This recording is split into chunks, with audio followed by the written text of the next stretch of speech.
Hello everyone, welcome back to my YouTube channel. तो आपको पता ही है, बहुत सारे एग्ज़ाम्स आने वाले हैं। आरबीआई का एग्ज़ाम होने वाला है, आईएफएससी आने वाला है, पीएफआरडीए का मेंस होने वाला है, आगे आईआरडीए भी आएगा, नाबार्ड भी आएगा। तो उस केस में एक ऐसा क्वेश्चन है जो कि काफ़ी हाई स्कोरिंग क्वेश्चन है और हर एग्ज़ाम में ऑलमोस्ट पूछा जाता है, that is called reading comprehension. तो मैंने सोचा कि मैं आपके लिए एक वीडियो बना देता हूँ जिसमें एक कंप्लीट गाइड आपको प्रोवाइड कर देता हूँ, क्या-क्या चीज़ें करनी चाहिए, क्या-क्या चीज़ें नहीं करनी चाहिए।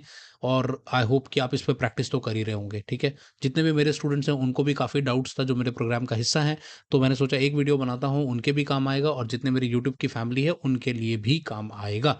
तो लेट्स बिगिन।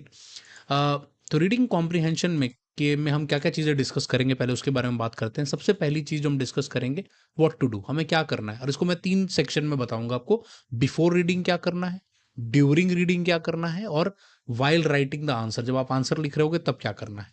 उसी तरह से व्हाट नॉट टू डू, क्या नहीं करना है, जब रीडिंग कर रहे हो तब क्या नहीं करना है, ड्यूरिंग रीडिंग क्या नहीं करना है, प्लस जब भी आप आंसर्स लिख रहे हो तब क्या नहीं करना है। तो इन इन चीज़ों तीनों पार्ट में मैं आपको बात करूँगा, क्योंकि ये काफ़ी स्कोरिंग सेक्शन है, तो इसमें मार्क्स गँवाने का नहीं, राइट? तो लेट्स बिगिन। सबसे पहले बिफोर रीडिंग द पैसेज, ठीक है? अब क्या-क्या करना है, पहले उसके बारे में बात करेंगे, ठीक है? सबसे पहली चीज़ जो आपको करनी है वो है स्किम द क्वेश्चन फर्स्ट। सबसे पहले जब आपके पैसेज आपके सामने आए, सबसे पहले उसमें जो 5 क्वेश्चंस होंगे, 4 क्वेश्चंस होंगे, पहले आप क्वेश्चंस को पढ़ लो। Quickly glance all the question, सारे क्वेश्चंस को देख लो, ताकि आपको पता चल जाए कि भाई फोकस कहाँ करना है, मेन आइडिया क्या है, टोन क्या है, इन्फ्रेंस क्या है, वोकैबुलरी क्या है, वो आपको क्वेश्चन से ही पता चल जाएगा। तो सबसे पहले क्वेश्चंस को रीड करें, that is the first step. उसके बाद जितने भी कीवर्ड्स हैं उनको मार्क कर लें जो क्वेश्चंस में गिवन है आपको, ठीक है? कोई नाम दिया हुआ है, कोई नंबर दिया हुआ है, कोई टर्म पूछ रहा है, कोई भी ऐसी चीज़ है उसको अंडरलाइन कर लें, उसको मार्क कर लें, ताकि आप उन्हीं टर्म्स को वहाँ पर पैसेज पढ़ते समय जल्दी लोकेट कर पाएँगे और वो आपके काफ़ी टाइम को सेव कर देगा, ठीक है? तो ये ज स्किम करना है बहुत जल्दी से क्वेश्चंस को, ठीक है?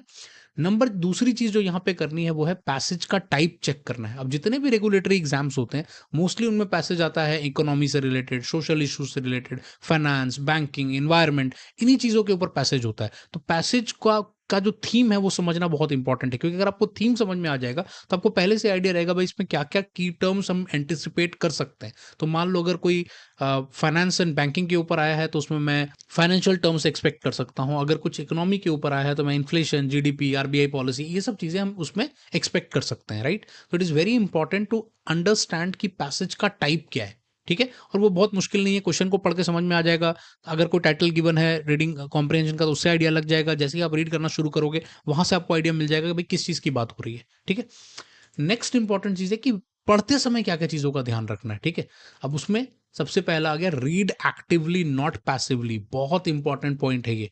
इसका मतलब ये है कि जब आप पढ़ रहे होगे, पढ़ते समय ही आपको चीज़ें मार्क करनी है, कौन से डेट्स, कौन सी परसेंटेजेस, कौन से पॉलिसी का नाम आया, कौन सा कॉज़ एंड इफेक्ट हो रहा है, कहाँ बिकॉज़, कहाँ देयरफॉर, ये सारी चीज़ें आपको उसी समय मार्क करना शुरू कर देना है। प्लस आपको एक और बेनिफिट मिलेगा, चूँकि आप क्वेश्चन को पहले से पढ़कर आए हो, तो आपके लिए थोड़ा-सा और ईज़ी हो जाएगा, आपको पता होगा भई क्वेश्चन इससे रिलेटेड पूछा गया है या नहीं पूछा गया है।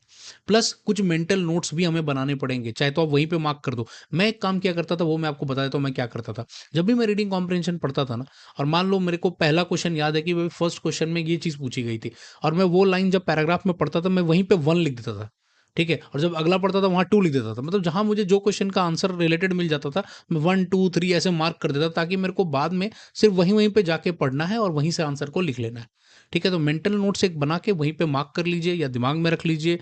मैंने यहाँ पे आपको एग्ज़ाम्पल भी दिया है कि मान लो कोई पैराग्राफ आ रहा है, उसमें देखो आप पैराग्राफ 1 जो है let's say background of GST की बात करता है, पैराग्राफ 2 जो है वो चैलेंजेस की बात करता है, पैराग्राफ 3 जो है रिफॉर्म्स की बात करता है, तो वहाँ पर आप उसको एक मेंटल नोट्स बना के मार्क कर लेंगे, तो आपको क्वेश्चंस को लिखने में काफ़ी मदद मिलेगी। Next important thing, identify the structure. Passage के स्ट्रक्चर को समझिए। इंट्रोडक्शन होगा, कोई प्रॉब्लम होगा, कोई एनालिसिस होगा, कोई कंक्लूजन होगा। जनरली इसी तरह का स्ट्रक्चर होता है, ठीक है? प्लस आप ये भी देखो कि जनरली ये जो पैसेजेस होते हैं वो आर्टिकल्स होते हैं, तो वो किसी ना किसी ऑथर ने लिखा होता है, तो कई बार वो ओपिनियन बेस्ड भी होता है, राइट? तो आपको ये समझना पड़ेगा कि भाई ऑथर एक्सप्लेन कर रहा है या अपना ओपिनियन दे रहा है, तो उसका टोन और उसका एटीट्यूड और वो चीज़ आपको समझनी पड़ेगी व्हाइल रीडिंग द क्वेश्चंस, ठीक है? तो आपको काफ़ी हेल्प मिल जाएगी, ठीक है? नेक्स्ट इंपॉर्टेंट थिंग है, कनेक्टर्स पे बहुत ध्यान दीजिएगा, ठीक है। और कनेक्टर की मैं लिस्ट ना अपने टेलीग्राम चैनल पे भी डाल दूंगा एक आप लोगों के लिए, ताकि आपको लिखते समय भी कनेक्टर्स का इस्तेमाल बहुत ज़्यादा होता है, तो मैं आपको लिखने में भी हेल्प मिलेगा। तो कनेक्टर्स की एक लिस्ट में आपको बना करके आपके लिए डाल दूंगा। आप मेरे टेलीग्राम चैनल को डिस्क्रिप्शन से ज्वाइन कर सकते हो, ठीक है। वहाँ पर मैं आपको डाल दूंगा, फ्रीली डाउनलोड कर लेना। कनेक्टर वर्ड्स कैसे होते हैं, तो हाउएवर, ऑल्दो, देयरफॉर, कुछ भी इस तरह का, ठीक है। तो उस तरह का जो कि कॉन्ट्रास्ट या कंक्लूजन के बारे में बात करता है, तो वो आपको कनेक्टर्स का ध्यान रखना है। अब आते हैं आंसरिंग द क्वेश्चन। जब आप क्वेश्चन को लिख रहे हो तब किन किन चीजों का ध्यान रखना है भाई। सबसे पहले answer from passage, not assumption. मैंने बहुत सारे स्टूडेंट्स को देखा है सेबी में, आरबीआई में, वो क्या करते हैं, एजम्पशंस के बेस पे आंसर लिख देते हैं, या जो उनके पास प्रायर नॉलेज है उससे रिलेटेड आंसर लिख देते हैं। उसके उस पॉइंट पे भी आएंगे अभी। पैसेज दिया हुआ है भाई, पैसेज से ही लिखना है। Rely on the text of the question, जो आपसे पूछा गया है, अपने जनरल नॉलेज की तरफ नहीं जाना है, पैसेज में ही जाके उसका आंसर ढूंढना है। रीडिंग कॉम्प्रिहेंशन है ये। एलिमिनेशन मेथड का इस्तेमाल कीजिए, ठीक है। आपने पहली बार रीड किया, राइट, आपने उसी समय मार्क किया 1 2 3। अब दोबारा उन एरियाज में जाके दोबारा मत पढ़ने लगना जहां पर कि आपको पता है कि वहां पे कोई भी आंसर नहीं है, आपका टाइम वेस्ट होगा, ठीक है। तो एक बार रीड किया, जो पैसेज में या जिस जगह पर आपको लगता है यहां पे कोई आंसर नहीं है, उसको फटाफट लीव आउट कर देना, एलिमिनेट कर देना है।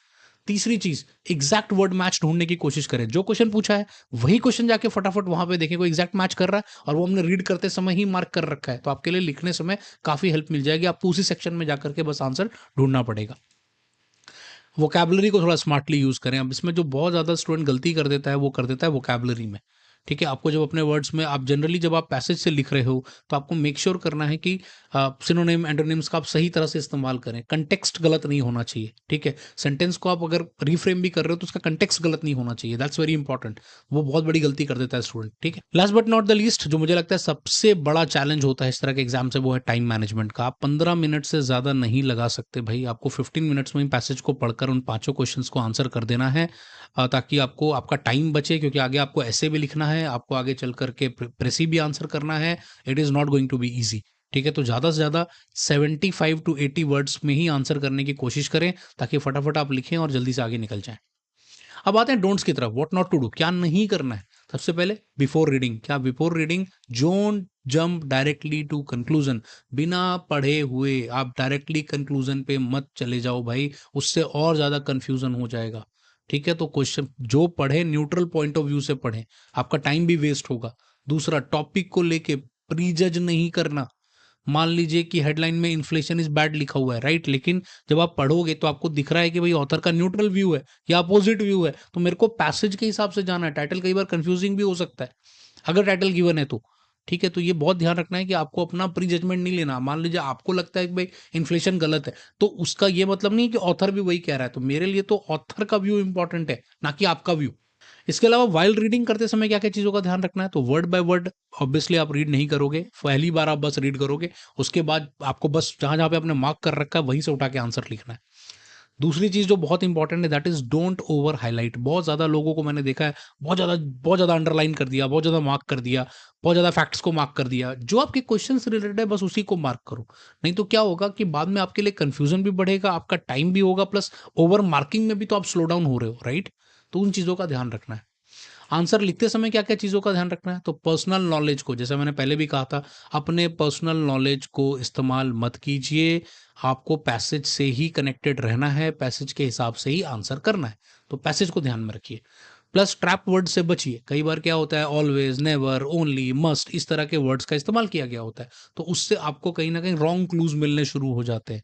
तो उसका थोड़ा सा इस्तेमाल बहुत ही ध्यान से करें, वरना कई बार आप फंस सकते हैं। Don't spend too long on one question. और मुझे लगता है कई बार स्टूडेंट्स को एक क्वेश्चन का आंसर नहीं मिल रहा है या उसको नहीं समझ में आ रहा है, तो वो बहुत ज़्यादा टाइम लगा देता है, जिसकी वजह से उसके बाकी के क्वेश्चन छूट जाते हैं। तो अगर आपको कुछ एक आध क्वेश्चन नहीं समझ में आ रहा, अभी फिलहाल के लिए स्किप करें और आगे बढ़ें, ताकि आप बाद में लौट कर आके उस क्वेश्चन को आंसर कर पाएं। So thank you so much. I hope कि आपको ये वीडियो काफ़ी हेल्प करेगी रीडिंग कॉम्प्रिहेंशन में। मैं रेगुलर प्रैक्टिस करा रहा हूँ पीएफआरडीए के स्टूडेंट्स को, आईएफएससी के स्टूडेंट्स को, आरबीआई के स्टूडेंट्स को, ताकि वो डेली बेसिस पे रीडिंग कॉम्प्रिहेंशन, प्रेसी और एसेज लिख सके, और वो उनके एग्जाम में भी हेल्प कर सकता है। तो अगर आप मेरा प्रोग्राम ज्वाइन कर सकते हो, जानना चाहते हो, तो डिस्क्रिप्शन में लिंक है। चैनल को सब्सक्राइब जरूर करना। मिलते हैं अगली वीडियो में।